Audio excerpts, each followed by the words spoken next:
Agora, quanto ao desfecho da história. Essa história tem um desfecho interessantíssimo. Jonas se desagradou do desfecho da história, da conversão dos ninivitas. Depois de tudo isso, Jonas chegou em Nínive, começou a pregar uma pregação super sucinta. Em 40 dias a cidade será subvertida. Em 40 dias Deus vai, não tem nem a palavra Deus, em 40 dias Nínive vai ser destruída. Isso que é o sermão mais curto, 5 palavras. E ele correu um dia a cidade com a mesma mensagem. A cidade ela era larga, bem espalhada, tinha que percorrer a cidade toda em 3 dias.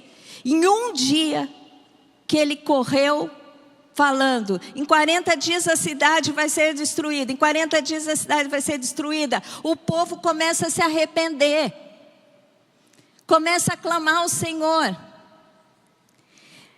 Aquele povo estava preparado para aquela mensagem. Deus foi trabalhando ao longo dos anos. Teve alguns avivamentos entre os ninivitas.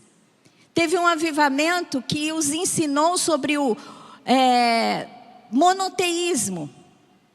Eles já tinham uma noção que Deus era um só, embora adorassem muitos deuses. Depois, agora eles estavam prontos. Por que eles estavam tão prontos? A história diz que eles tinham passado por 2 grandes pandemias. Sabe o que é isso, né? Quando a gente teve a pandemia aqui, quanta gente se converteu na pandemia? Porque alguma coisa dessa está acontecendo, você tem que pensar, por que será que Deus está fazendo isso? É ou não é? Eles tinham passado por 2 pandemias, eles tinham passado por um eclipse, que para eles era um sinal, era um presságio de Deus. Então, quando Jonas chega lá e diz assim, vocês vão ser destruídos em 40 dias, eles realmente creram que eles iam ser destruídos. E eles precisavam se arrepender, eles se arrependeram imediatamente. O povo começou a se movimentar, pedir perdão a Deus, vestir a roupa de arrependimento, que era a roupa de saco. E o rei ficou sabendo.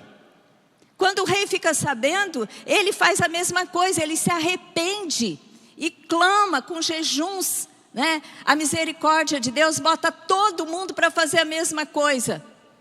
E Jonas sai daí, daquela mensagem. Aqui não diz se ele terminou os 3 dias, mas um dia diz que ele pregou. Ele sai dali, vai para uma montanha alta e fica lá olhando para ver o que Deus ia fazer. Porque ele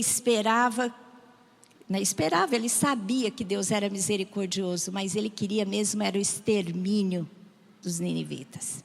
Jonas se desagradou do resultado final. Nem sempre as coisas são como nós esperamos, mas Deus faz o melhor para nós. Deus colocou, por causa dessa pregação, Jonas, não é conhecido na história do cristianismo. Jonas é um grande exemplo. Você já pensou quantos profetas passaram pelo povo de Israel? Mas Jonas foi notado, porque nós precisamos olhar para Jonas e aprender com Jonas. Aprender nos seus erros, mas aprender também naquilo que Deus pode fazer nas vidas de quem realmente não quer cumprir a vontade de Deus. Deus não desiste. Deus coloca. Jonas se desagradou dos finalmentes. Jonas 4, de 1 a 5 diz, com isso desagradou, desgostou-se Jonas extremamente. Não é que ele ficou um pouquinho triste, não. Ele ficou irado. Ele ficou extremamente desgostoso e ficou irado. E orou ao Senhor. Ah, Senhor. Ele ficou e falou para Deus. Ah, Senhor, não foi isso que eu disse, estando ainda na minha terra?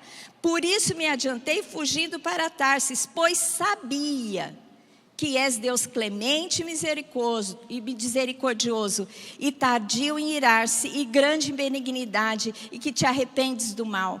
Peço-te, pois, ó Senhor, tira minha vida, me mata, porque é melhor morrer do que viver, eu não quero ver isso.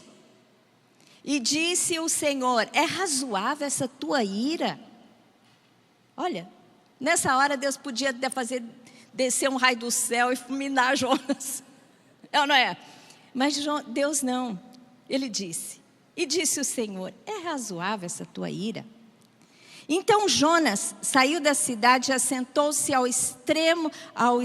assentou-se ao oriente da mesma. E ali fez uma enramada e repousou debaixo dela.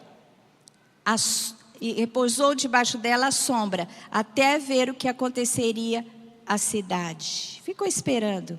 Agora Deus age com misericórdia e benignidade para com Jonas. A cidade se arrepende. Provavelmente ele deve ter esperado os 40 dias, certo? Para ver se depois dos 40 dias Deus ia destruir. Mas o povo se arrependeu e Deus não destruiu a Nínive. E Deus, com tudo isso, ele ficou extremamente irado, triste com o resultado, não se agradou do desfecho da história. E Deus trata com ele, e Deus fala com ele com toda misericórdia.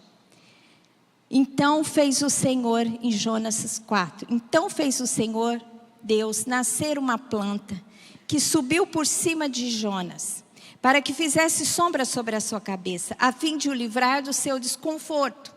Jonas, pois, se alegrou em extremo por causa da planta. Mas Deus, no dia seguinte, ao subir da alva, enviou um verme, o qual feriu a planta e esta se secou. Em nascendo o sol, Deus mandou um vento calmoso oriental. O sol bateu na cabeça de Jonas, de maneira que desfalecia pelo que pediu para si a morte, dizendo, melhor me é morrer do que viver. Segunda vez, Deus, quero morrer. Não estou feliz com aquilo que eu estou vivendo. Então perguntou a Deus a Jonas, mesma pergunta, é razoável essa tua ira por causa da planta? E ele respondeu, é razoável a minha ira até a morte.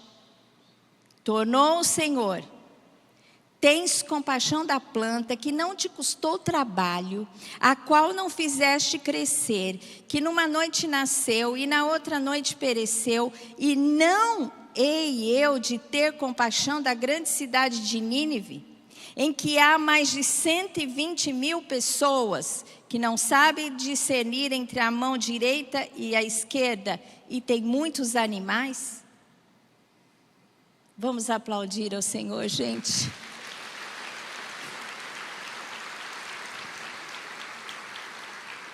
Que nessa manhã você entenda como Deus é misericordioso. Você percebeu nessa história? Deus teve misericórdia com Nínive. Eu vou falar sobre isso domingo que vem. Mas com Jonas foi algo incrível. Ele, depois que viu a cidade, o desfecho. Agora, que pregador que não quer ter um bom resultado da sua pregação? Todo pregador. Só que ele não queria aquilo, por isso que ele fugiu de Deus, porque ele sabia que Deus era benigno e agiu com benignidade para com ele. E quando ele estava extremamente irado, desejando a morte, Deus fez nascer uma planta que o livrou do calor. No outro dia a planta morreu e ele quis a morte por causa da planta. Aí Deus falou para ele, você teve misericórdia dessa planta, que você não fez nada para nascer, que nasceu num dia, morreu no outro, eu não vou ter misericórdia por uma cidade de 120 mil pessoas e rebanhos. Deus tem apreço por toda a vida, seja ela humana, seja ela animal. E Deus terminou essa história com uma grande manifestação de misericórdia. E Deus quer nos ensinar isso. Não importa onde você está, que momento você está, se você está fugindo da presença de Deus, se você está acertando, se você está errando, Deus é misericordioso para conosco sempre.